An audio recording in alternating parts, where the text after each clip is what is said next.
दूसरी बात मैं ये करना चाहूंगा कि सीजीएल 2017 में एसएससी का एग्जाम हुआ था, और इसमें टोटल एप्लीकेशंस जो हुए थे वो हुए थे 30,26,598। ये टोटल नंबर ऑफ एप्लीकेशंस है सर। वैकेंसीज थी 8,134।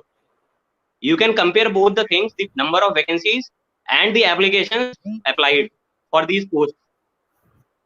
30 lakh applications हुए थे, लेकिन nearly 50 lakh aspirants appear हुए एग्जाम में। 50% बच्चे appear हुए। इसका फाइनल रिजल्ट अगर मैं आपको डेट बताऊंगा कि इसका फाइनल रिजल्ट कब आया, तो you will be astonished to know. ये वैकेंसी मैं बात कर रहा हूँ एसएससी सीजीएल 2017 की वैकेंसीज का।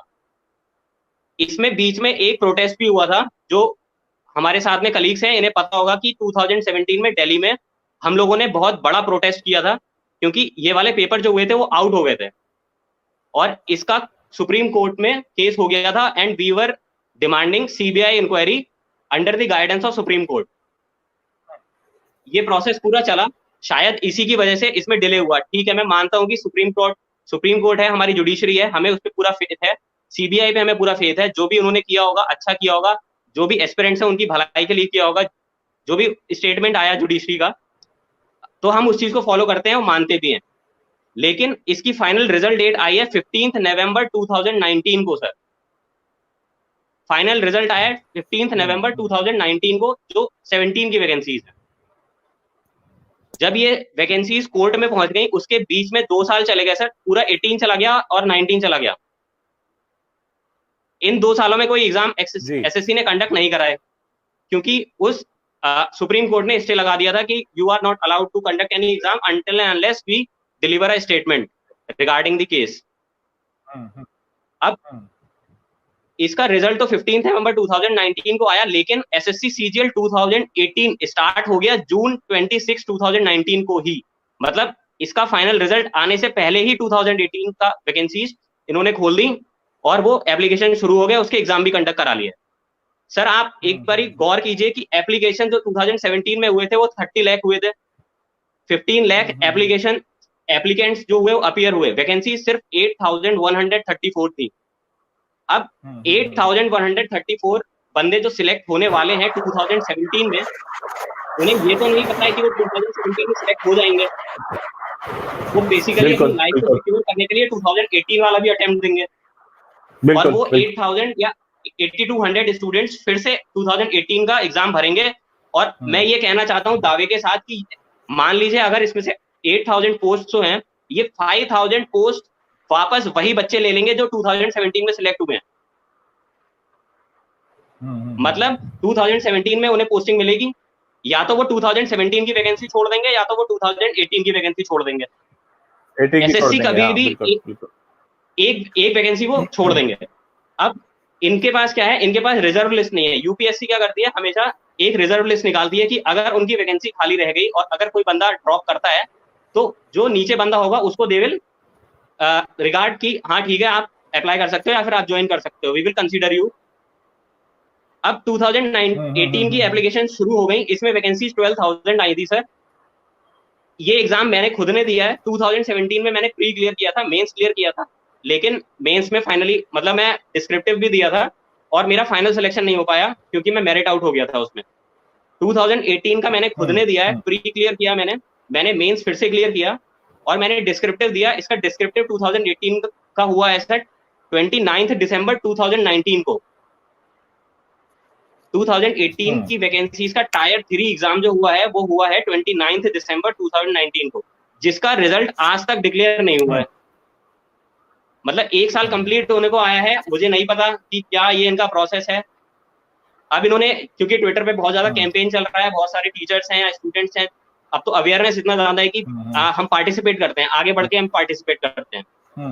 तो अब इन्होंने डेट निकाली है, इतनी सारी चीजें होने के बाद 4 अक्टूबर, वो भी एक टेंटेटिव डेट है, कोई फाइनल डेट नहीं है कि ये लोग उस डेट को रिजल्ट निकाल ही देंगे। अब सर बात आती है सीजीएल 2019 की।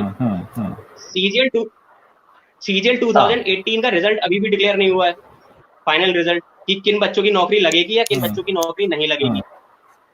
लेकिन सीजीएल 2019 का जो एग्जाम डेट था वो था 3 मार्च 2020। 3 मार्च 2020 से एग्जाम्स शुरू हो गए थे। अब 2017 में जो बच्चे क्लियर किए होंगे उन्होंने 2018 भी भरा होगा, क्योंकि उन्हें अभी तक नौकरी नहीं मिली थी। उसका फाइनल रिजल्ट जब तक ये इनके प्री एग्जाम्स हुए थे तब तक 2017 का फाइनल रिजल्ट नहीं आया था, यानी कि उन्होंने 2019 का भी फॉर्म भरा होगा और उन्होंने प्रीलिम्स जरूर दिया होगा। अब जो बंदा 2017 या उससे पहले से तैयारी कर रहा है, 2017 में सिलेक्शन पाया, वो 2018 में भी सिलेक्शन पाएगा और 2019 में भी सिलेक्शन पाएगा। अगर उसे इतना टाइम हो गया है एक ही एग्जाम की तैयारी करते हुए, तो वो बेसिक चीजें उसको पता है और प्रीलिम्स में बेसिक चीजें ही आती हैं, कोई इतनी हवा चीज नहीं है। मतलब 2017 में जो नौकरी पाया था वो 2018 में भी नौकरी पाया, वो 2019 में भी नौकरी पाया, लेकिन क्या वो तीनों जगह ज्वाइन कर सकता है? My question to the government is कि क्या आप एक बंदे को तीनों वैकेंसीज में फुलफिल करा सकते हैं, तीनों वैकेंसीज में उसको नौकरी दे सकते हैं? और अगर नहीं दे सकते हैं तो वो 2 वैकेंसी जो खाली जाएंगी उसकी जवाबदेही किसकी है? ये सर बिल्कुल सही बात कही पीयूष आपने। एक सबसे बड़ी बात ये है यहाँ पर, क्योंकि मैं भी अब इस मामले को आप लोगों के जरिए समझ रहा हूं, क्योंकि मुझे जितने लोगों ने मैसेजेस किए हैं सबका यही सवाल था और मेरा उनसे सहमति भी है इस बात को लेकर कि आप लोग जो यूथ हैं, आपका मोस्ट प्रोडक्टिव ईयर्स हैं ये। अगर आपके 6 महीने भी खराब होते हैं तो वो आपके मोस्ट प्रोडक्टिव ईयर्स हैं। आप 17.5 से 18 साल के बालिग हो जाते हैं।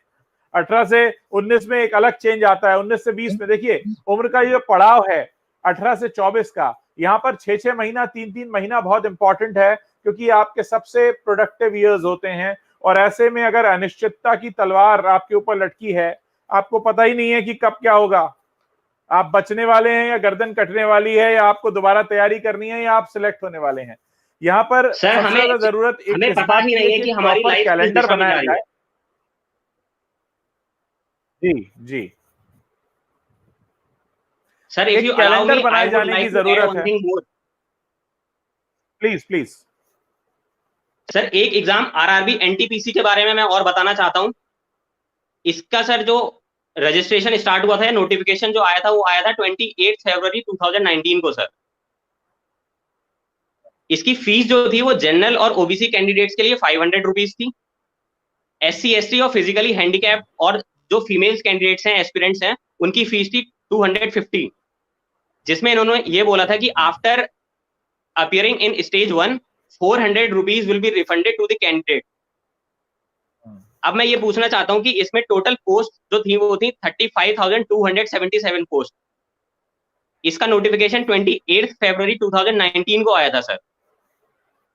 आज तक गवर्नमेंट को ये नहीं पता है कि इस एग्जाम का टेंडर किसको दिया जाएगा, ये एग्जाम कौन सी ऑर्गेनाइजेशन कराने वाली है। एक बात पे बहुत ध्यान देने वाली बात मैं ये करता हूं सर, इसमें टोटल एप्लीकेशन जो हुए थे उस पे सर ध्यान दीजिएगा। टोटल एप्लीकेशंस जो थे, मैंने ये हिंदुस्तान टाइम्स से नोट किया है टोटल नंबर ऑफ एप्लीकेशंस, क्योंकि एक रिलायबल सोर्स मुझे चाहिए था कि जहां से मैं एग्जैक्ट नंबर ले सकूं, तो मैंने हिंदुस्तान टाइम्स को मैंने प्रेफर किया। और टोटल नंबर ऑफ एप्लीकेशन जो मुझे पता चले हैं वो हैं 1,26,30,088 एप्लीकेशंस। ये नंबर ऑफ एप्लीकेशंस है सर। और अगर मैं इस बात को मान लूं कि 50% जनरल और ओबीसी हैं और 50% बाकी के candidates SC ST, physically handicapped और फीमेल्स, तो अगर हम आधे आधे कैंडिडेट्स कर दें, 631544 हाफ कैंडिडेट्स हो गए। अगर हम इसकी 500 से मल्टीप्लाई करें तो सर इतना ये आता है 31,57,72,000 रुपीज। ये गवर्नमेंट के पास आधे कैंडिडेट्स का पूरा जितना अमाउंट इकट्ठा हुआ होगा वो है। और बाकी 50% को कंपेयर कर लें, वो हम 250 का कंपेयर कर लेते हैं, 250 से हम मल्टीप्लाई कर देते हैं क्योंकि उनकी फीस 250 थी। तो 250 से मल्टीप्लाई करने के बाद ये आता है 15,78,86,000। और अगर हम इन दोनों को ऐड कर दें तो जो टोटल अमाउंट अप्रोक्सीमेटली गवर्नमेंट के पास गया है वो है 47,36,58,000 रुपीज। अब मैं ये पूछना चाहता हूं कि अगर कोई स्टूडेंट एजुकेशन लोन लेता है तो क्या उसे इंटरेस्ट में छूट मिलती है कि चलो तुम्हारी नौकरी नहीं मिली, हम 1 साल बाद तुमसे इंटरेस्ट ले लेंगे?